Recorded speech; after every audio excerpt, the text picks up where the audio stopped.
नीरज, तू क्यों चिंता कर रहा है? मैंने अब तक तुझ पर कभी घर के राशन पानी, दूध, फल, बच्चों की स्कूल फीस, माँ पिताजी की दवाइयों या किसी अन्य चीज का कभी बोझ डाला है क्या? जो अब डालूंगा।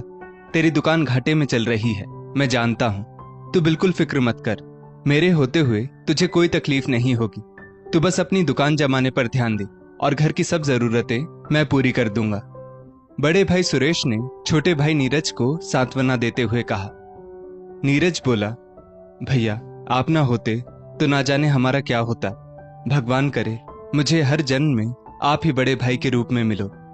वहीं दूसरे कमरे में सुरेश की पत्नी सुधा और नीरज की पत्नी रेखा बैठे हुए थे। रेखा अपनी दुकान को लेकर बहुत चिंतित बैठी हुई थी और अपना दुखड़ा सुधा के सामने रो रही थी। बड़े भाई सुरेश की पत्नी सुधा भी नीरज की पत्नी रेखा को सांत्वना देते हुए बोली, छोटी, अब तक घर का सारा फर्ज सुरेश संभालते आए हैं, तो आगे भी ये संभाल लेंगे। तुम दोनों बस अपनी दुकान जमाने पर ध्यान दो। तुम्हारे जेठ जी और मैंने कभी इस घर के किसी भी सदस्य को कोई आंच नहीं आने दी है और जब तक हमारे हाथ पांव सलामत हैं, हम लोग मेहनत करते रहेंगे और घर के सभी लोगों की मदद करते रहेंगे। बस तुम भी देवर जी की दुकान जमाने में उनकी मदद करती रहो। देखना, भगवान ने चाहा तो जल्द ही तुम्हारी दुकान पर ग्राहकों की भीड़ होगी। रेखा बोली, भाभी आप लोग ना होते तो जाने क्या होता। मैं और नीरज कब का टूट गए होते। सुरेश भैया और आपने ये कहकर हम दोनों के मन से एक बोझ उतार दिया है। आपके इन एहसानों का बदला ना जाने मैं कैसे चुका पाऊंगी। सुधा बोली, छोटी, अब तू ये बेतुकी बातें बोलकर हम लोगों को पराया कर रही है। चल अब काम पर लगते हैं, वरना मम्मी जी पापा जी को हमारी वजह से खाना खाने में देरी हो जाएगी। रेखा ये सुनकर मुस्कुरा दी और दोनों जेठानी देवरानी रसोई में काम करने चली गई। सुरेश और नीरज दोनों सगे भाई थे।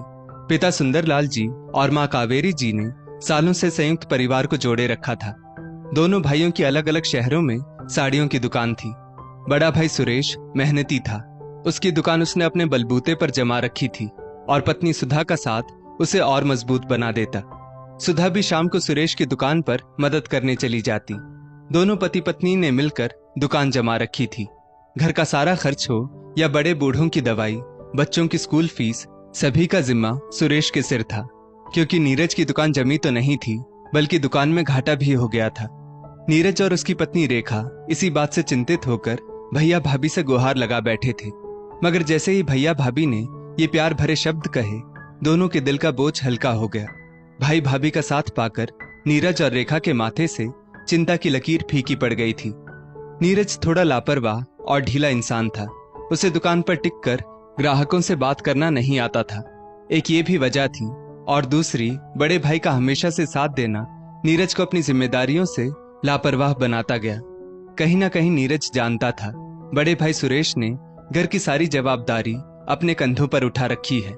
सुरेश और सुधा घर पर कभी कोई तकलीफ नहीं आने देते थे, भले खुद 1000 तकलीफों का सामना क्यों ना करना पड़ जाए, लेकिन घर वालों को कोई तकलीफ नहीं आनी चाहिए, ऐसा मानना था दोनों का। रेखा अपने पति नीरज से परेशान थी। वो जानती थी कि नीरज में दुकान जमाने की क्षमता ही नहीं है। वो नीरज को दुकान जमाने की नई नई तरकीबें बताती, मगर नीरज को किसी भी चीज में रुचि ही नहीं थी। वो बस एक ड्यूटी की तरह सुबह दुकान पर जाता और रात को वापस लौट आता। रेखा जानती थी कि जब तक नीरज में काम को लेकर जुनून नहीं आएगा, वो कभी सुरेश भैया जैसे मेहनत नहीं कर पाएगा। रेखा जेठ जेठानी के आगे पीछे घूमती, क्योंकि वो जानती थी ये दोनों घर की ताकत हैं, इनसे बनाकर रखना जरूरी है। वो अपने पति की कामचोरी की आदत से भली भांति वाकिफ थी, इसलिए हमेशा नीरज को नया नया ज्ञान देती रहती। मगर नीरज भी कहाँ सुधरने को तैयार था। सुधा और रेखा थी तो जेठानी देवरानी, मगर दोनों के व्यवहार में जमीन आसमान का फर्क था। सुधा जहां पूरे परिवार को साथ लेकर चलती थी, वहीं रेखा को बस अपने पति की कमाई ज्यादा ना होने के कारण घर वालों के साथ चलना पड़ता था। उसे कुछ खास लगाव ना था किसी से। सुधा जहां खुद के लिए कमी करते, मगर घर वालों की पसंद को जरूर पूरा करती, वहीं रेखा खुद के बारे में ही पहले सोचती। रेखा सिर्फ अपनी जेठानी सुधा से मुंह पर मीठा बोलती थी, अंदर ही अंदर उसे सुधा से बहुत जलन होती थी। और दूसरी तरफ सुधा रेखा को अपनी छोटी बहन समझती, इसलिए उसे हमेशा सही ज्ञान देती। एक रोज की बात है, रेखा का बेटा आरव खेलते खेलते बिस्तर से गिर गया और रोने लगा। रेखा बोली, आरव बेटा, तू तो मेरा बहादुर लड़का है, रोते नहीं है।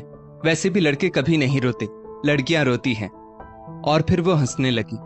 उतने में सुधा वहां आ गई और बोली, रेखा, तुम्हें बेटे को चुप करवाकर मजबूत बनाना है, ये सही बात है, मगर लड़का और लड़की का भेद बताकर चुप करवाना ये सही नहीं है। तुम इसके मन में ये बात डाल रही हो कि लड़के रोते नहीं हैं, लड़कियां रोती हैं।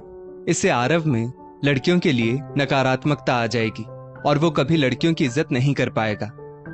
रेखा बोली, भाभी, अब आपसे क्या छिपाना, आप देख रही है ना नीरज कैसे ढीले हैं, हमेशा सहमे हुए से रहते हैं। नीरज को लगता है वो जिंदगी में कभी कुछ कर ही नहीं पाएंगे, इसलिए डरती हूँ कि कहीं आरव भी नीरज की तरह कमजोर ना बन जाए। और दूसरी तरफ सुरेश भैया कितने मेहनती और होशियार हैं, इसलिए मैं चाहती हूँ कि मेरा बेटा सुरेश भैया की तरह बने, इसमें वो सारे गुण हों जो सुरेश भैया में है।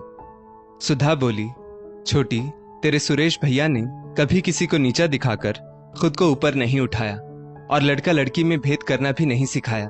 इसलिए अगर तू सचमुच चाहती है कि तेरा बेटा सुरेश जी की तरह बने तो उसे सही गलत में पहचान अच्छे तरीके से करवा। लड़कों का भी दिल होता है, उन्हें भी रोना आता है। जब रोकर दिल हल्का हो जाएगा तो आरव अपने आप चुप हो जाएगा।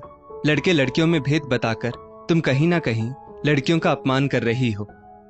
उतने में सास सुहानी जी भी बोल पड़ी, सुधा बिल्कुल सही कह रही है रेखा, लड़के लड़की का भेद बोलकर तुम अपने ही बच्चों में भेदभाव की भावना उत्पन्न कर रही हो, जो सही नहीं है। रेखा को अपनी सास और जेठानी की बात सुनकर मन ही मन गुस्सा आया। दरअसल रेखा को लगने लगा था कि जेठानी का पति पूरा घर खर्च उठाता है, इसलिए घमंड से सभी को ताने मारती फिरती है। मगर इनको क्या पता, जब पति निठल्ला हो तो बेटे से ही सारी उम्मीदें रखी जाती हैं। अब हर किसी की किस्मत इसकी तरह बुलंद तो होती नहीं। सुरेश भैया की दुकान इतनी अच्छी चलती है, तभी तो इसका घर में इतना रोब है, वरना इसको तो मैं कभी घास भी ना डालूं। एक बार मेरी दुकान चलने लग जाए फिर बताऊंगी इसको। रेखा मन ही मन बोले चली जा रही थी। सुधा कभी रेखा के इरादों को भाप नहीं पाई। सुधा की आदत थी, उसे जो सही लगता वो मुंह पर बोल देती थी। सुधा की ये आदत घर में सबको पसंद थी, सिवाय रेखा के। आज रेखा बहुत गुस्से में थी। रात को वो पति नीरज से बोली, आप सुरेश भैया की तरह क्यों नहीं बनते? देखते नहीं वे कितने मेहनती और मृदभाषी हैं और उनके पास पैसे की भी कमी नहीं, इसलिए तो बड़ी भाभी अपना हुक्म चलाती हैं दिन भर। घर में भी सबकी चहेती तो बड़ी भाभी है ना, वो जो कहेंगी वही होता है घर में। आपके माँ पापा भी तो उन्हीं की हाँ में हाँ मिलाते हैं। मुझे तो सबने सिर्फ नौकरानी बनाकर रखा है। अगर तुम्हारी दुकान भी सुरेश भैया की तरह चलती तो आज मुझे सबकी जी हजूरी नहीं करनी पड़ती। नीरज बोला, रेखा, सुधा भाभी हमेशा सच बोलती है, जाने क्यों तुम उनसे इतना चिढ़ती हो। और मैं भी मेहनत कर तो रहा हूं, मगर अभी वापस दुकान जमने में समय लगेगा। रेखा बोली, मैं कल से आपके साथ दुकान चलूंगी और आपकी मदद करूंगी। दूसरे दिन से सुबह नीरज के साथ रेखा भी दुकान जाने लगी। क्योंकि कपड़ों की दुकान थी तो औरतें इस काम में निपुण रहती ही हैं। रेखा ने दुकान जमाने की एक से बढ़कर एक तरकीबें निकाली। कभी साड़ियों पर सेल लगाई, कभी 3 साड़ियां मात्र 1000 रुपए में, तो कभी साड़ियों की बढ़ चढ़कर तारीफ की। 6 महीनों में नीरज और सुधा ने मिलकर दुकान जमा ली। पैसा भी हाथ में आने लगा। नीरज बोला, अरे वाह रेखा, आज दुकान में लाख रुपए की बिक्री हुई। मेरा साथ देने के लिए धन्यवाद। सच में तुम ना होती तो शायद मैं कभी इतनी जल्दी दुकान वापस ना जमा पाता। सुरेश भैया सुनेंगे तो कितना खुश होंगे। अब से मैं भी घर में हिस्सा दे पाऊंगा और भैया को खर्च उठाने में मदद कर पाऊंगा। भैया भाभी ने हर पल हमारा साथ दिया और हम पर विश्वास बनाए रखा। अगर वे दोनों हमारा साथ नहीं देते रेखा, तो मैं शायद ये सब कभी नहीं कर पाता। ये कहकर नीरज सुरेश को फोन मिलाने लगा, मगर अब रेखा के मन में पाप आ गया। वो नीरज से बोली, नीरज, मेरी बात ध्यान से सुनो, अभी फोन मत करो। नीरज फोन कट करते हुए बोला, क्या बात है रेखा? रेखा बोली, नीरज, वैसे भी तुम्हारे सुरेश भैया घर का सारा खर्चा उठा रहे हैं और उन्हें कोई दिक्कत भी नहीं है, तो घर में ये सब बताने की क्या जरूरत है कि हमारी दुकान अच्छी चल रही है। हम ये जो सारा पैसा कमा रहे हैं वो जमा करेंगे ताकि हमारा बुढ़ापा अच्छे से कट सके। नीरज बोला, ये तो बड़े भाई से धोखा करने वाली बात हो जाएगी। रेखा, मेरा मन नहीं मानता ऐसा करने को। रेखा बोली, नीरज, तुम बुद्धू ही रहोगे। अब हमें अपने लिए सोचना चाहिए। तुम्हारा बड़ा भाई मूर्ख है जो सभी पर जान न्योछावर करता है। तुम उसकी तरह मत बनो। वैसे भी तुम्हारे भाई भाभी इतने वर्षों से पूरे घर का सारा खर्च उठा रहे हैं, फिर भी उन्हें क्या ही मिल गया। मैंने देखा है उन्हें कैसे खुद का मन मारकर पैसे बचाते हैं दोनों, ताकि घर वालों की जरूरतें पूरी कर सके। और अगर हम लोग भी ये पैसा घर में देने लगे तो हमारी भी हालत उनकी तरह हो जाएगी। हम लोग बेवकूफ नहीं बनेंगे और अपना पैसा अलग ही रखेंगे, ताकि हम अपने बड़े बड़े ख्वाब पूरे कर सके। और ये सुधा भाभी जो पूरे घर में शासन चलाती है, चला लेने दो उसे अभी शासन, बाद में सभी के लिए कर करके ठन ठन गोपाल हो जाएगी, तब मैं उसके मजे लूंगी। उसे लगता है कि वो बहुत अच्छे कर्म कर रही है, मगर ये कर्म वर्म कुछ नहीं होता नीरज। हमें अपने भविष्य के लिए सोचना शुरू कर देना चाहिए। नीरज पहले तो ना नुकुर कर रहा था, मगर बाद में उसे भी रेखा की बात सही लगी। नीरज और रेखा ने घर में ये नाटक जारी रखा कि उन दोनों की दुकान अब तक नहीं जमी है, और दूसरी तरफ ढेरों रुपए की बिक्री करते गए और बैंक में पैसा जमा करते गए। रोज रात को दुकान से आकर दोनों मुंह लटकाकर बैठ जाते, ताकि सभी को लगे कि नीरज की दुकान चल नहीं रही है तो उनका मन नहीं लगता है। और फिर अपने कमरे में आकर दोनों खूब मजा करते। रेखा थैले में छुपा छुपा कर ड्राई फ्रूट्स और फल लाती, जो वो अपने कमरे में चुपके से खुद भी खाती और नीरज और अपने बच्चों को भी खिलाती। बच्चों को बाहर किसी से भी बताने को ना कहती। बच्चे भी संयुक्त परिवार में कुछ ना बताते, उनके मजे हो रखे थे। बैंक में पैसा जमा हो रहा था, वो अलग। यहाँ सुरेश और सुधा खुद के लिए कटौती करते, मगर पूरे परिवार को कभी कमी नहीं आने देते। आज सुधा बोली, सुनिए जी, घर का राशन खत्म हो गया है, दाल चावल गेहूं सब लाना है। सुरेश बोला, हाँ सुधा, इस महीने माँ बाबूजी की दवाइयों में ज्यादा खर्च हो गया है और बच्चों की स्कूल फीस भी बढ़ गई है, तो बजट थोड़ा हिल गया है। मगर तुम चिंता ना करो, मैं आज कैसे भी राशन का इंतजाम कर दूंगा।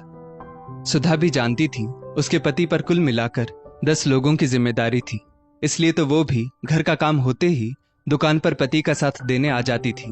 उन दोनों के मन में नीरज और रेखा की तरह मैल नहीं था, और वहां नीरज और रेखा अपनी मनमर्जी कर रहे थे। अपने ही घर में अपने लोगों को धोखा देकर दोनों बहुत खुश थे। दुकान पर भी आए दिन मजे होने लगे थे, अपनी मनपसंद की चीजें मंगवाते और भरपूर आनंद उठाते। एक दिन अचानक रेखा के मुंह से खून निकलने लगा। डॉक्टर को दिखाया तो सारी जांच की गई और जिस बात का डर था वही हुआ। रेखा को छाती में गांठ थी, जिसने कैंसर का रूप ले लिया था, और अब डॉक्टर लाखों का खर्च बता रहा था। सुरेश नीरज से बोला, नीरज, इतने रुपए तो मेरे पास नहीं है, अब हम रेखा का इलाज कैसे करवाएंगे। नीरज पहले तो निरुत्तर हो गया, फिर मानो से अपने किए सारे कुकर्म याद आ गए हों, और वो सुरेश भैया और सुधा भाभी के सामने फपक फपक कर रो पड़ा और बोला, भैया भाभी, मुझे माफ कर दो, ये सब हमारे कुकर्मों का ही नतीजा है। हमने आप लोगों से छुपा छुपा कर बहुत पैसा जमा किया है और उन पैसों पर बहुत ऐश की है, जो अब निकालने का वक्त आ गया है। सुरेश आश्चर्यचकित होकर बोला, कैसा पैसा नीरज। नीरज बोला, भैया, मेरी दुकान लगभग 1 साल से बहुत अच्छी चल रही थी, मगर हम दोनों पति पत्नी के मन में लालच आ गया और हमने आप लोगों को यही बताया कि अभी तक दुकान जमी नहीं है। हमने वो सारा पैसा बैंक में जमा किया और खूब उड़ाया भी। भगवान ने हमारे कुकर्मों का बदला हमसे ले लिया भैया। हमने आपसे धोखाधड़ी करके ये पैसा जमा किया था, इसीलिए अब ये पैसा दवाइयों में खर्च होगा। भगवान ने हम दोनों को सजा दी है। बोलकर नीरज रो पड़ा। सुरेश और सुधा ये सब सुनकर निरुत्तर थे। सुधा रेखा से मिलने अस्पताल के कमरे में पहुंची तो रेखा भी रोते रोते सुधा भाभी से माफी मांगने लगी और बोली, भाभी, शायद इसीलिए मेरे साथ अब ये सब हो रहा है। काश मैंने आप लोगों को धोखा ना दिया होता। सुधा को रेखा की हालत पर तरस आ रहा था। वो बोली, रेखा, जो हुआ उसे भूलकर अब आगे बढ़ने में ही सबकी भलाई है। पैसा जितना चाहे चला जाए, बस एक बार तुम ठीक होकर घर आ जाओ, सब यही चाहते हैं। दोस्तों, लोग सोचते हैं कि हम सामने वाले को कितनी अच्छी तरह से बेवकूफ बना रहे हैं, किसी को पता भी नहीं चल रहा है। मगर ये मत भूलें कि भगवान का कैमरा सब तरफ लगा हुआ है, वो सब देखता है। इसलिए किसी को धोखा देने से पहले 100 बार अवश्य सोच लें। इस स्टोरी को लेकर आपकी क्या राय है, नीचे कमेंट करके जरूर बताइएगा। और ऐसी ही और भी बेहतरीन वीडियोस के लिए हमारा पेज जरूर फॉलो करें। धन्यवाद।